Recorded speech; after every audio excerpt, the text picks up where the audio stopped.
નમસ્કાર ખેડૂત મિત્રો, હું દીપેશ પટેલ સિઝન્ટા કંપનીમાંથી આવું છું. આપ સર્વ ખેડૂત મિત્રોનું હાર્દિક સ્વાગત કરું છું. આજે આપણે વડાલી તાલુકાના એક પ્રગતિશીલ ખેડૂતના તે આવેલા છીએ કે જે એમનું નામ છે કોદરભાઈ નરસિંહભાઈ. ગામ છે એમનું રેડા કંપા, કે જે એમને સિમોડિસ દવાનો છંટકાવ કરેલો છે. આપણે તેમના ફિલ્ડમાં ઊભા છે જ્યાં સિમોડિસ દવાનો છંટકાવ કરેલો છે અને આપણે તેમના જ મોઢે સાંભળીએ કે મરચામાં સિમોડિસ દવાનું રિઝલ્ટ કેવું મળેલું છે. કેવું દેખાય છે આપણે સિમોડિસ દવાનો છંટકાવ કર્યા પછી? મસ્ત રિઝલ્ટ દેખાય છે.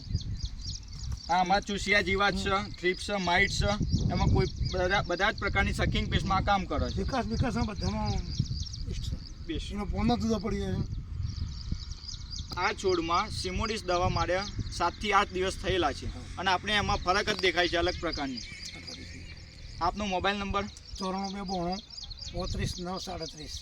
હા, કે જેથી બીજા ખેડૂતોને તમારા જોડેથી કોઈ માહિતી જોઈતી હોય તો પ્રાપ્ત કરી શકે. વપરાય ખ્યાલ આવે કે આ સિમોડિસ દવા મારવાથી કેવું રિઝલ્ટ મળે છે. એનો ફાલ છે, ફૂલ, બેઠક વ્યવસ્થા બધામાં જ ફરક દેખાય છે. સિમોડિસ દવા મારવાની ભલામણ કરી શકીએ. કરી શકે.